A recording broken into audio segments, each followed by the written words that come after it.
మన తమిళనాడు స్పెషల్ ముఖ్యంగా ఆడవాళ్ళకి. ఇది తినడం వల్ల బోన్స్ ని దృఢంగా చేస్తుంది, హార్మోన్ ఇంబ్యాలెన్స్ రాకుండా చేస్తుంది. ఇది తీసుకోవడం వల్ల నెలసరి సమయంలో వచ్చే నొప్పులను కూడా తగ్గిస్తుంది. హాయ్, హలో, నమస్తే, welcome back to artist khichdi. మన ఆడవాళ్ళ కోసం ప్రత్యేకంగా చేసే వంటకం ఒక ప్రాంతంలో ఉంది. అది తమిళనాడులోని తిరునల్వేలి. ప్రత్యేకించి ఆడపిల్లల కోసం చేసే ఈ వంటకం పేరు ఉలుందాల్ కలి. ఇది మినుములు, తాటి బెల్లం ఇంకా వేరే పదార్థాలు వేసి చేసే ఈ వంటకం ఆడవాళ్లకు చాలా మంచిదని ఆడవాళ్ళు నమ్ముతారు. ఎందుకంటే ఇనుము పుష్కలంగా ఉంటుంది కాబట్టి ఈ వంటకం ఆడవాళ్లకు ఎంతో ఆరోగ్యకరం. శరీరంలోని ఉష్ణోగ్రతను తగ్గించి గుణాలు ఈ తీపి వంటలు రుగా ఉంటాయని వాళ్ళు నమ్ముతారు.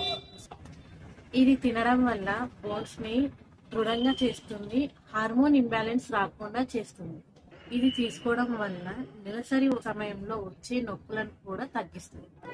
దీన్ని ఒక ఔషధంగా కూడా భావిస్తారు. ఎన్నో ఆరోగ్య ప్రయోజనాలను అందించే ముఖ్యంగా ఆడవాళ్ళ కోసం ప్రత్యేకంగా వండే ఉలుందాల కలి కోసం ముందుగా నేను ఒక చిన్న కప్లో పావు కప్పు వరకు బెల్లాన్ని యాడ్ చేస్తున్నాను. ఇప్పుడు అందులో వాటర్ యాడ్ చేసుకొని ఈ విధంగా కొంచెం సేపు మనం నాననివ్వాలి. ఖచ్చితంగా తాటి బెల్లం మాత్రమే మీరు ప్రిఫర్ చేయాలి. తాటి బెల్లంతోనే రుచితో పాటు ఆరోగ్య ప్రయోజనాలు ఉంటాయి. ఇప్పుడు బెల్లం నానేలోపు సెకండ్ స్టెప్గా ఒక ప్యాన్ అనేది తీసుకోండి. ఆ ప్యాన్లో మినుములని యాడ్ చేస్తున్నాను, ఒక సగం కప్పు వరకు. మీరు ఇంట్లో ఉండే ఏదైనా కప్తో యూస్ చేయొచ్చు అనమాట. ఈ మెజర్మెంట్స్ అనేవి కూడా నేను ఇప్పుడు మీరు వీడియోలో చూస్తున్న విధంగా ఈ కప్తో నేను ఒక సగం కప్పు మినుములని యాడ్ చేస్తున్నాను. దాంతోపాటే ఒక స్పూన్ వరకు బియ్యాన్ని కూడా వేసుకొని మంచిగా దోరగా వేయించుకోవాలి.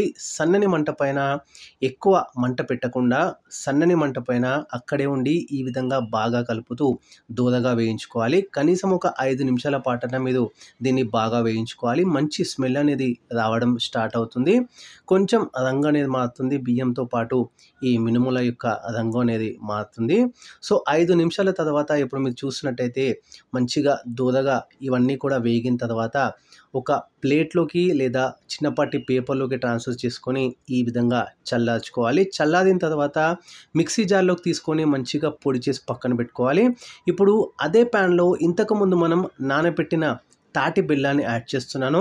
సో దాంట్లో మనం ఏదైతే తాటి బెల్లం నానబెట్టుకున్నామో అందులో నుంచి కొద్ది నీళ్ళు మాత్రమే యాడ్ చేసుకొని ఇంకొంచెం నీళ్ళు నేను స్టోర్ చేసుకుంటున్నాను.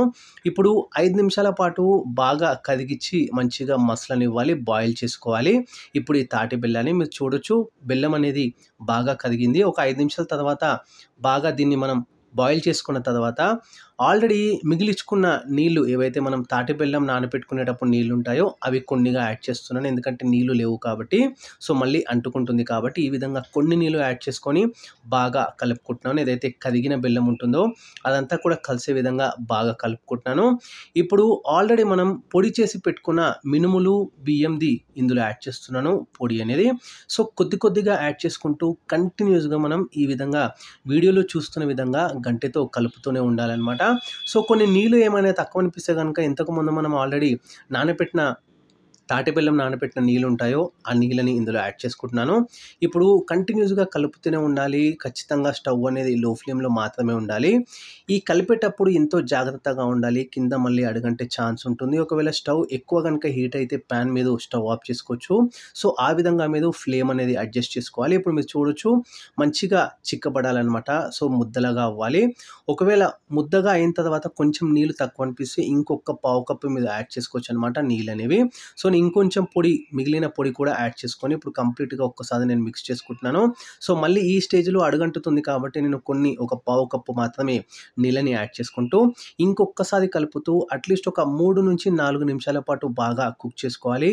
ఇప్పుడు మీరు వీడియోలో చూస్తున్న విధంగా ఈ విధంగా కంటిన్యూస్గా కలుపుతూనే ఉండాలన్నమాట. సో ఎక్కడ అడుగంటకుండా చూసుకోవాలి మనం, మెయిన్గా అదే అన్నమాట. అడుగంటే కనుక మళ్ళీ దాని స్మెల్, ఆ రుచి అంతా కూడా పోతుంది. సో, ఖచ్చితంగా అందుకనే జాగ్రత్తగా ఉండాలి. వీడియో స్కిప్ చేస్తూ చూస్తే గనుక మీకు అర్థం కాదు. సో, కంటిన్యూస్‌గా వీడియో అనేది కంప్లీట్‌గా చూడండి. ఇప్పుడు ఒక 3, 4 నిమిషాల పాటు కంటిన్యూస్‌గా కలిపిన తర్వాత ఇంకొంచెం ముద్దలాగా అవుతుందనమాట. ఈ స్టేజ్‌లో కొద్దిగా నెయ్యి వేసుకుంటూ ఇంకొక 2, 3 నిమిషాల పాటు బాగా ముద్దలాగా, రాగి ముద్దలాగా అయ్యేంత వరకు మనం కలుపుతుండాలి. సో, నెయ్యితో పాటు ఒక 2 స్పూన్ల వరకు నేను నువ్వుల నూనెని యాడ్ చేస్తున్నాను. సో, నువ్వుల నూనెతో పాటు ఒక 3-4 స్పూన్ల వరకు నాకు నెయ్యి అనేది అవసరం పడింది. సో, ఒక్కసారే యాడ్ చేయకుండా ఈ విధంగా కొద్దిగా యాడ్ చేస్తున్నాననమాట. ఫస్ట్ ఒక స్పూన్ నెయ్యితో పాటు ఒక స్పూన్ నువ్వుల నూనెని వేసుకుంటున్నాను. సో, బాగా కలుపుకోవాలి. బాగా కలిపిన తర్వాత మళ్ళీ ఇంకొంచెం నెయ్యి, అట్లా నాకు ఒక 2-3 స్పూన్స్ వరకు నెయ్యి అనేది అవసరం పడింది.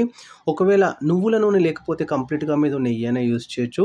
సో, ఈ విధంగా బాగా కలుపుతూ ఎక్కడ అడుగంటకుండా రాగి ముద్ద ఎట్లయితే అవుతుందో సేమ్ అదే విధంగా అయ్యేటట్టు మనం చూసుకోవాలి.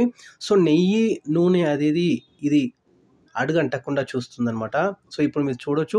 ఇంకొక 3, 4 నిమిషాల పాటు కంటిన్యూస్‌గా కలిపిన తర్వాత మంచిగా ముద్దలాగా తయారైంది. సో, ఇది పర్ఫెక్ట్ కన్సిస్టెన్సీ అనమాట. ఇప్పుడు మీరు చూడొచ్చు. నేను ప్లేట్‌లోకి సర్వ్ చేస్తున్నాను. సో, ఇది మన తమిళనాడు స్పెషల్, ముఖ్యంగా ఆడవాళ్ళకి ఉలుందాల్ కలి రెసిపీ రెడీ అయిపోతుంది.